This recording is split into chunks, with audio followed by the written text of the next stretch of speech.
to the unapologetic truth, the channel where we speak the truth and don't apologize for it. Why? Because the truth never apologizes. Alright, today we're going to get to your right to privacy is no more. There's been laws that have been passed for the past 2 decades. Laws that taking away your rights to privacy.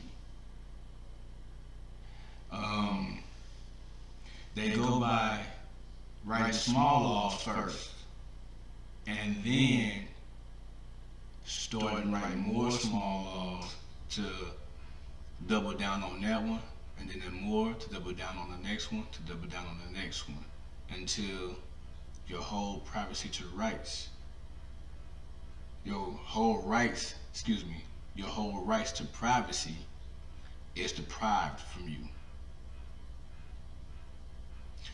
Take this for example. You had in the beginning the rights to anything to be private. Your trash can sitting outside,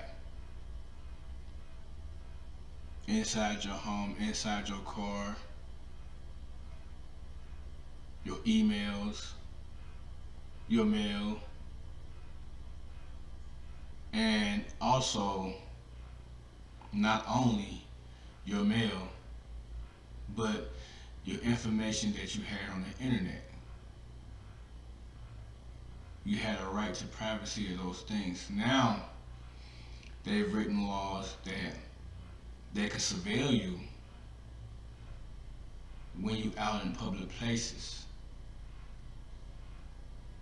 They can hack into your YouTube account, Facebook account, and I didn't even know MySpace was still popping, but my MySpace account, your Instagram account, as well as other things, without a warrant.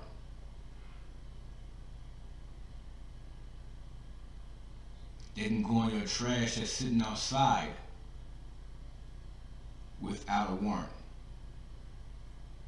And then they write more laws to take away more things that pertain to your rights to privacy. Okay, now let's get to the first clip.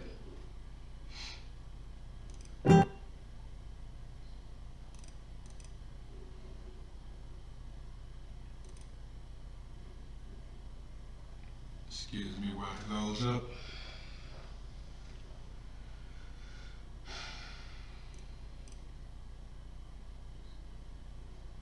Okay. Let's try this again. Let's try this once more. And while the commercial is going on, keep it muted because no one's paying me for a commercial right now, so let's keep it muted.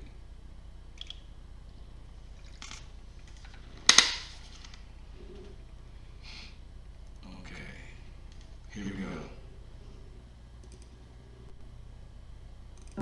In late spring and early summer, Edward Snowden, a contractor for Booz Allen Hamilton, who was working for the National... Now, I know you guys remember who Edward Snowden is. Edward Snowden, if you don't know who he was, Edward Snowden was one of the biggest whistleblowers in American history.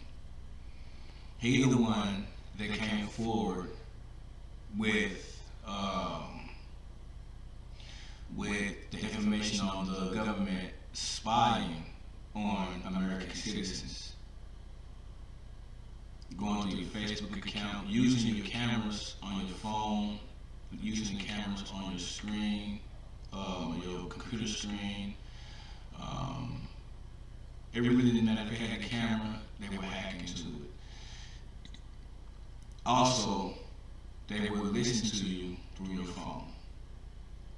Now, Edward Snowden is the one who came, well, it's been many more before him, but he was the biggest whistleblower of all of them. Like, he came forward with some damning information. Alright, let's get back to the clip.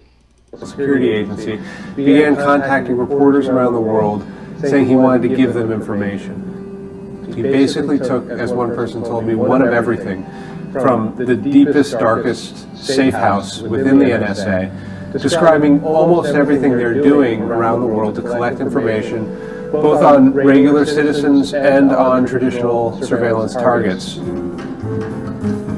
The effects of these disclosures have really been earth-shaking, both domestically and around the world.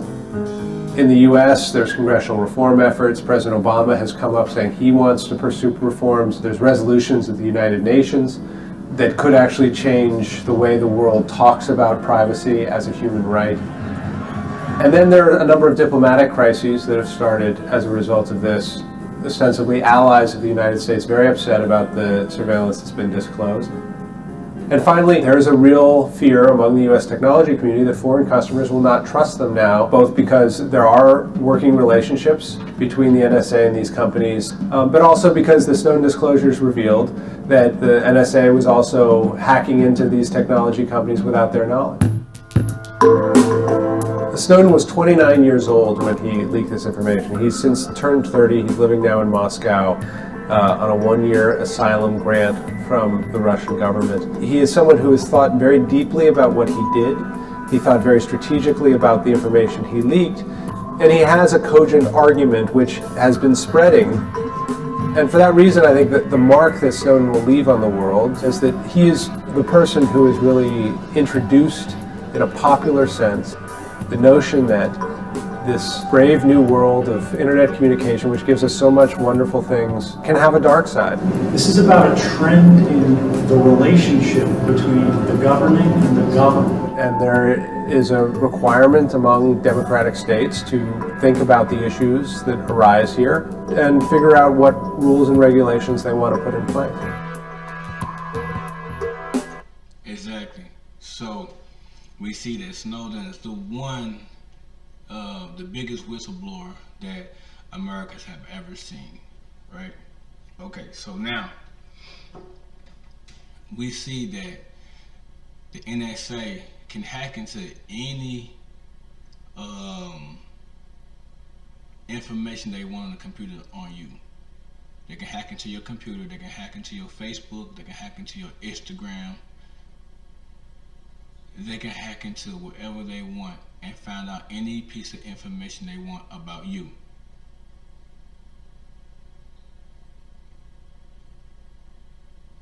See, what people don't realize is the government is bent on control. The elites, they use the government. They uses the government to establish total control. The government use their, what's the word I'm looking for? The government uses their sub companies, NSA, FBI, all the alphabet boys, to establish total control.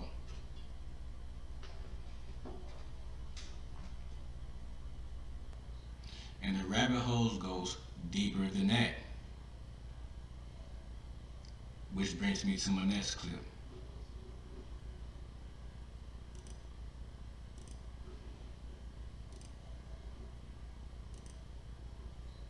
My private calls, texts, emails, and data being collected by the U.S. government, well... Listen to this. Hear the man. Hear the man. Don't just listen. Hear the man.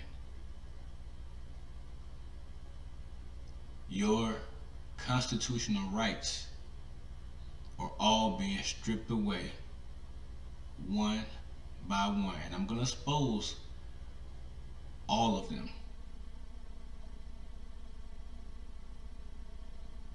Let's go. Maybe. That's because the law and technology have changed. Let's explain how we got here. In 1978, when Congress passed the Foreign Intelligence Surveillance Act, or FISA, the law set out rules for U.S. intelligence agencies to spy on foreign governments inside the United States. The U.S. could even spy on Americans if they were suspected of working for a foreign government. The FISA law also set up a secret court to approve surveillance. We'll get back to that. Then in 1981, President Ronald Reagan set new guidelines by executive order without congressional oversight. Watch the timeline. Watch the timeline. Remember what I told you in the beginning. They write laws, stripping away just a little bit of that one right. Then they piggyback on that one to write another law to strip even more of that one right. Then they piggyback on with another law to take away more of that one right. And they do all the rights like that. They do all the constitutional rights like that. They strip it away one by one. Each one, piece by piece. They take a little piece of that right. Then they throw it away. Then they take another little piece of that right and throw it away. And then they take another little piece and throw it away until they get to that last stronghold piece.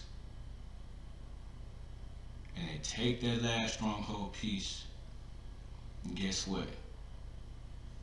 They throw it away, which leaves no right for that. You don't have a right to privacy anymore. See, while y'all out here dilly and dabbling and going to clubs, they keep you focused on these things. They make sure they throw all kind of things for your kids so you can take them out to. They constantly develop these clubs. They constantly put more and more liquor stores in different areas. They constantly doing these things to keep you occupied. Why behind closed doors, they taking away every single little right, piece by piece. Now let's get back to the clip. Now the U.S. government could spy on Americans outside the country if they were suspected of working for a foreign power. That is, without a warrant from the FISA court, but only as long as the nation's attorney general signed off.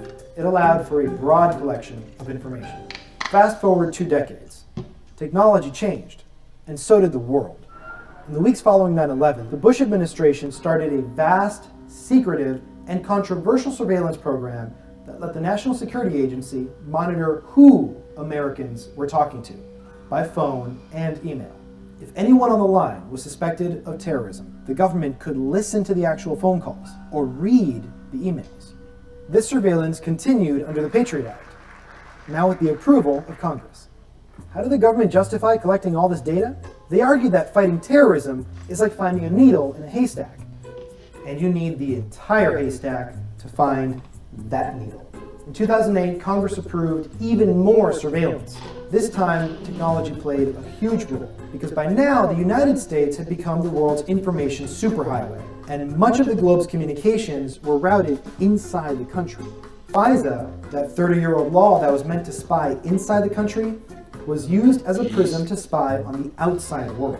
That allowed the government to monitor foreigners who were chatting on American wires. How does that affect Americans? Well, all this spying on foreigners gives the US government backdoor access to incidentally collect your information. Emails, live chats. Incidentally collect your information. It's not incidentally. They make it seem incidentally, but they target your information. They go fishing. Sometimes, guess what? They catch their trout. They catch their big catfish.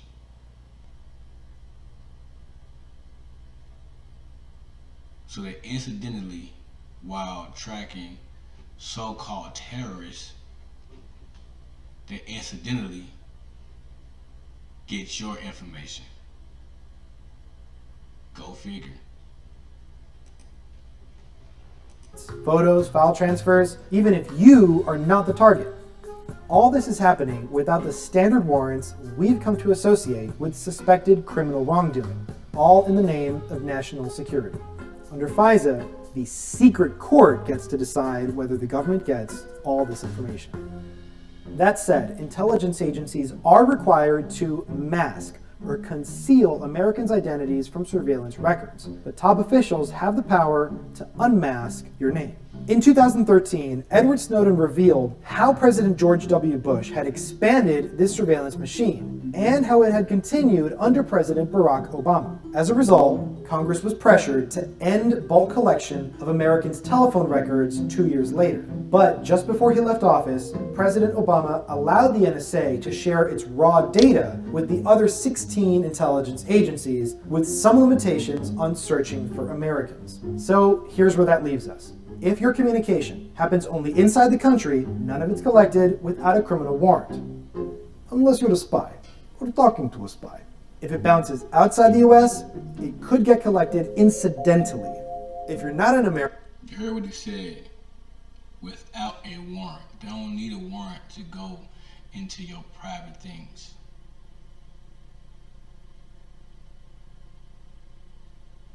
Do you see how they, piece by piece, stripped away at that one right into one day? There would be no more pieces to strip away. And guess what? That one right will be gone. Then it will go to the next one. Then the next one. Breaking it up piece by piece until it's dissolved. American and you're living outside the country, collecting your communication is fair game. But whether the government can read it, well, that all depends on the strength of your encryption.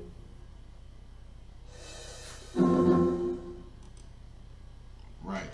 So in order to avoid that type of situation, you would need your own encryption on your computer to keep people from hacking into your computer. But it has to be a real good one, because remember, we're going against the NSA now.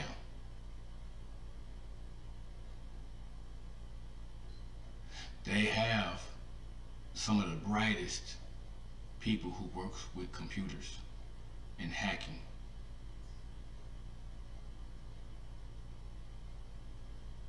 So it has to be a real good encryption. Let's get to the next clip.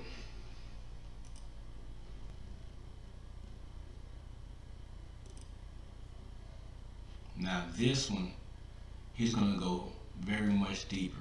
So I need you guys to pay attention,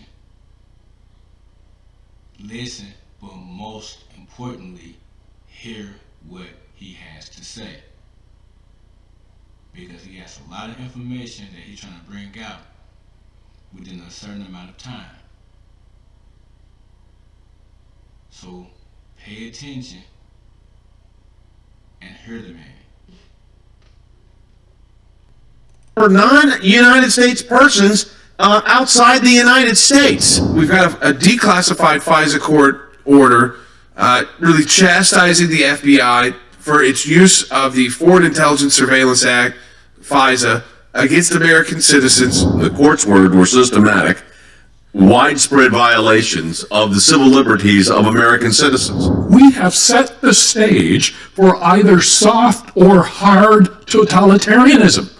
And I think it's very, very important to keep that in mind, because we also live in an era wherein the so-called cancel culture is rising. You heard what he said. We're coming to a point of history where we are dealing with a totalitarian state.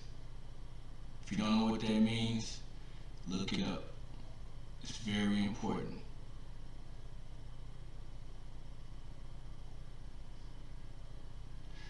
Please pay attention.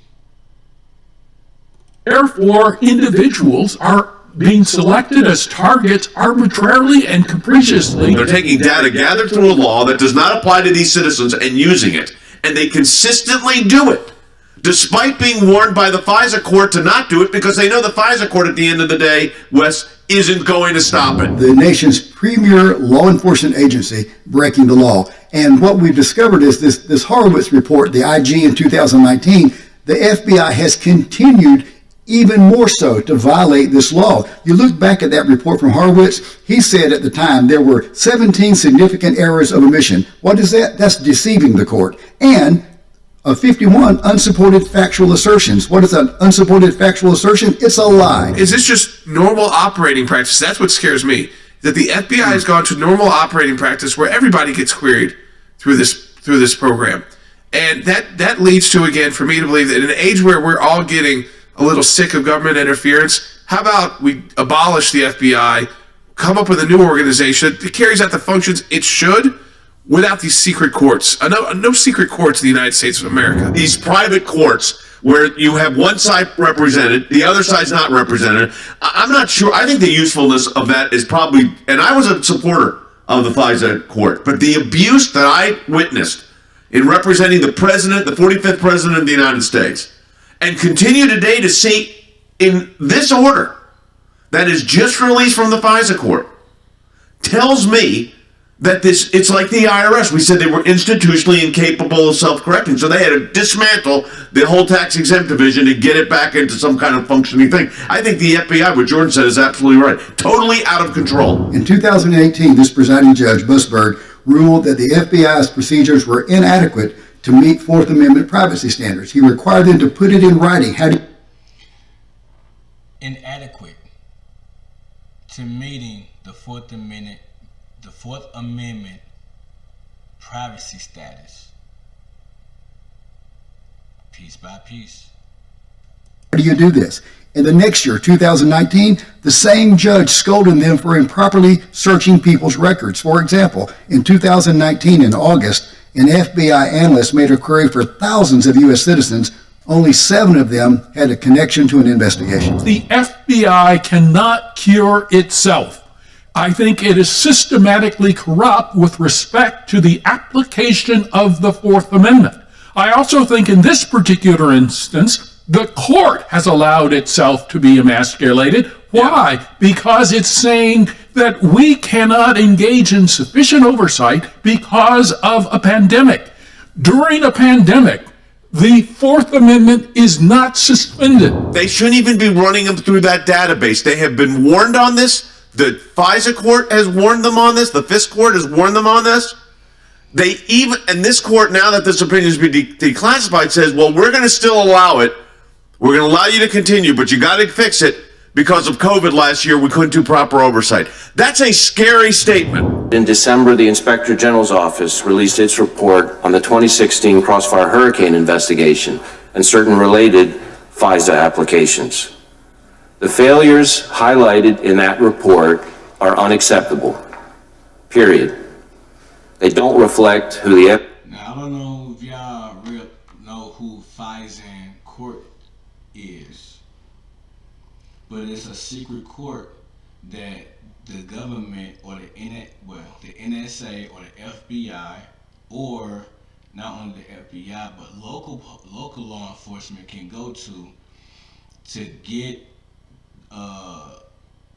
not even a warrant, but an okay to go into your private things. They can go to this secret court, but you can't go. Like the guy said, one side is represented, but the other side is unrepresented. The side that's unrepresented is you. You can't go to these secret court meetings or court hearings and defend the Fourth Amendment or any amendment or any constitution, period. But they can go, and whatever they ask for, they get it. This is your government. These are the people who you pay taxes. Your hard-earned tax money is going towards things that's going against you. Laws that's going against you. Paying for cameras to be put up all over America to spy on you. To create drones that will be sitting on your wall to go against you. This is where your hard-earned tax money is going. What are you going to do about this? Are you going to sit back and let it happen? Or are you going to stand up? Spread the word. It's free to spread the word. It's free to tell the truth. It's free to wake up your neighbor, your family member. Doesn't cost a dime. Back to the clip. FBI is an institution, and they cannot be repeated. It has been repeated. And they were doing that against a presidential nominee. At that point, presidential candidate. Crossfire Hurricane was the operation targeting the Trump campaign. Remember that. Did you hear that? The hurricane was directed just to destroy the presidential race. Who authorized that? Guess what? HARP, their weather machine, was behind the hurricane. But who authorized it? FISA. The secret courts gave the okay.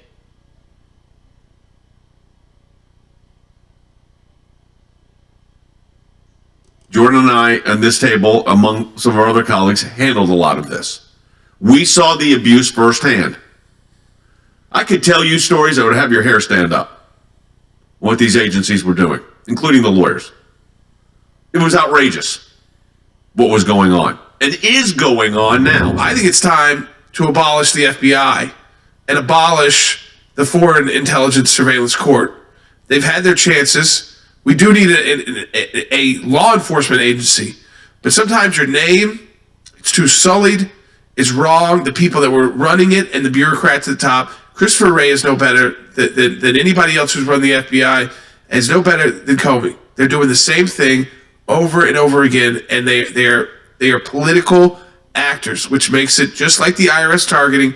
It's the worst when bureaucrats and law enforcement agents become politicians. They are the worst of the worst. Scumbags. Imbeciles. Those are the words I will give them. Because they have no kind of brain cells to be able to, they don't have no brain cells to be able to think, let alone how to act as a person of Earth.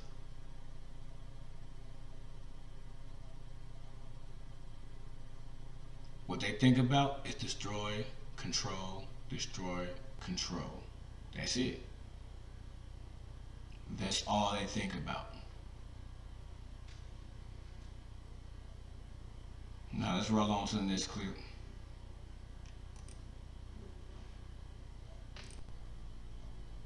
Now listen to this. Don't just listen, but hear this. You won't regret it. You don't have to be breaking the law in order to be the victim of surveillance. Jason Odner is a medic by trade and an activist at heart. He offers free health checks at his Phoenix home, volunteers for immigrant reform efforts, and in 2011 spent several days as an Occupy protester in Phoenix. But such acts of expression can have consequences. As police investigative records show, officers at the state's counterterrorism network, known as ACTIC, monitored Odhner and fellow protesters, at times following their movements on the web and cataloging photos of them. This story is yet another reflection of how these types of technologies and these types of funding are being used not to protect us from terrorists. Storing photos of them. Storing photos of them. That is crazy. So imagine how many photos they have stored in that database. How much information they've collected over the years. Massive. Massive. And best believe they have information on you. But to persecute vulnerable populations and activists who openly challenge the status quo. It is a fundamental concern for anybody. ACLU of Arizona's legal director, Daniel Pacoda, says the Occupy movement and local police's response showed why law enforcement tools designated for counterterrorism are being misused to monitor everyday citizens. We certainly have been told that facial recognition. Remember, if you march, you are a terrorist. If you speak out against anything that they do, passing laws, the way they govern the country, things they're doing behind closed doors, believe me, they labeled you as a terrorist. And they will treat you as a terrorist. You want to be a patriot?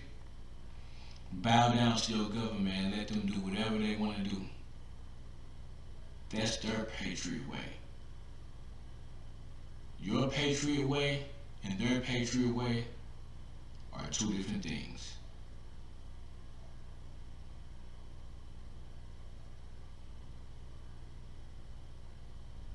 Let's get back to the clip. Mission was used, and as well as, of course, they were following certain folks on other social media. Our purpose in monitoring those things is public safety. Phoenix Police Sergeant Trent Crump says in light of violence in other cities, the strategies employed by police to keep the peace at Valley Occupy protests were justified. In these particular cases, we monitored individuals' public sites for when these were going to occur. But again, it goes on so that we can plan. And that so we can identify any potential threats. We know when we have to obtain court orders. We know when we have to obtain search warrants to gather information. The shape of the skull. The future of surveillance is rapidly advancing. Brian Neumeister is a court-certified audio and video expert. He says internet surveillance, for example, is playing an important role in helping police prosecute criminals. I've worked cases where Facebook and MySpace have been critical in finding matching photos of suspects that we've gotten from surveillance. That is huge. Where Neumeister sees the most novel forms of spying are not in the realm of law enforcement, but Neumeister says among corporations and suspicious spouses. There's a lot of things people don't actually think about, and how easy it is to hijack somebody's cell phone camera or their cell phone microphone so that it's a full-time transmitter. Also, your laptop, it's very easy to hijack the laptop camera. Just imagine someone watching your every move through your desktop computer or on your laptop or cell phone, your own devices serving as bugs wherever you go. It's basically spying, not legal. Neumeister says in the world of facial recognition, casinos. Not legal. You heard what he said. It's actually spying, not legal. It's not legal because of the Constitution. That's why it's not legal. But they continuously do this while you let them. You let them do this. I'm doing my part. I'm speaking out. Are you doing yours? Are you passing along information?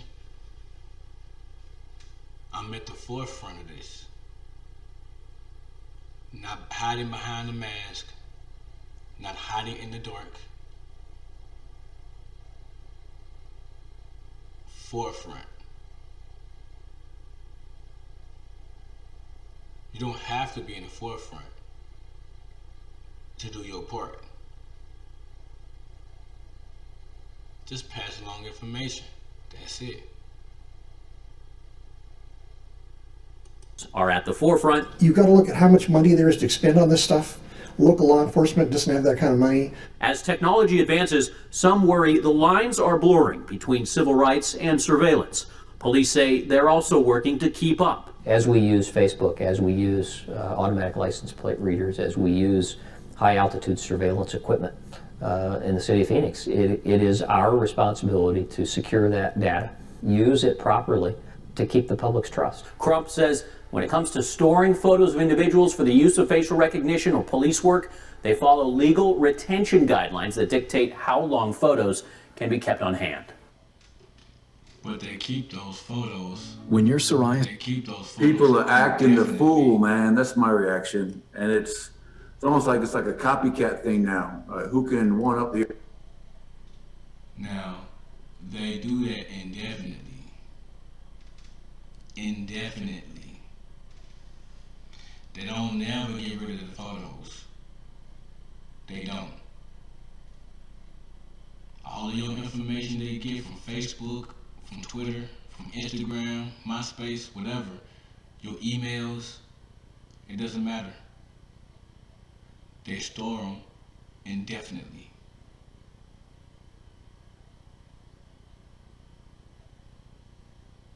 Now, with that being said,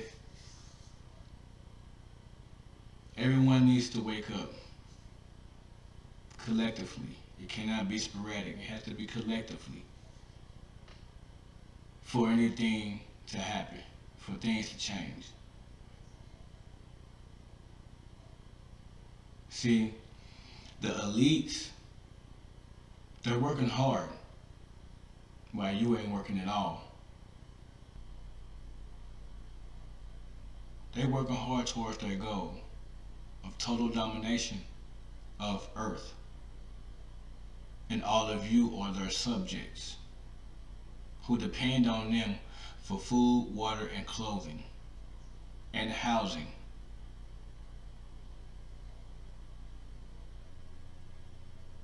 They're gonna strip everything from you, and like they said in my other video, you're gonna love it. You're gonna be too busy having fun at the club, going out for drinks. You're gonna be too busy taking your kids to these different theme parks. You're gonna be too busy wine tasting.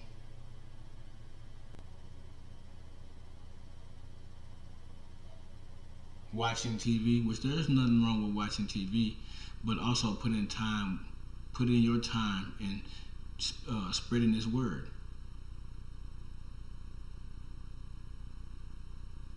Spread the truth.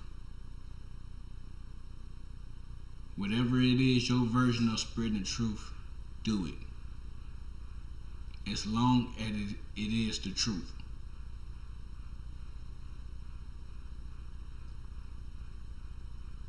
Now, don't forget to like, subscribe, and also comment down below. If you have more information to give, it may be in the next video. And I'll make sure the credit goes to you.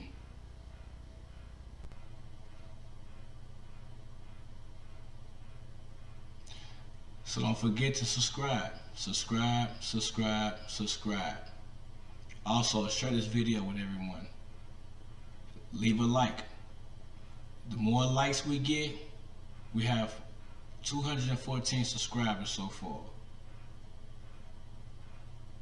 Let's get 214 likes. The more likes we get, the more the YouTube algorithm will share my video on people's feed. That way, the video gets to more people.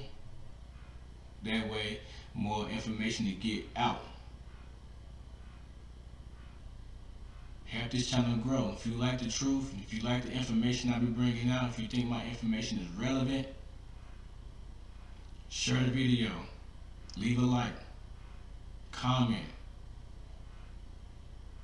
If you haven't subscribed and you're watching my videos, because we get more views than we do subscribers. So if you're watching these videos is the reason why you continuously to watch the video. So go ahead and subscribe. So also hit the notification bell, so once I drop some more content, it'll go straight to your feed. It'll give you an alert, letting you know that, hey, this guy is either live or this guy is either drop some new content. And believe me, the content I drop is relevant today. And also, the content I drop is something that people need to know.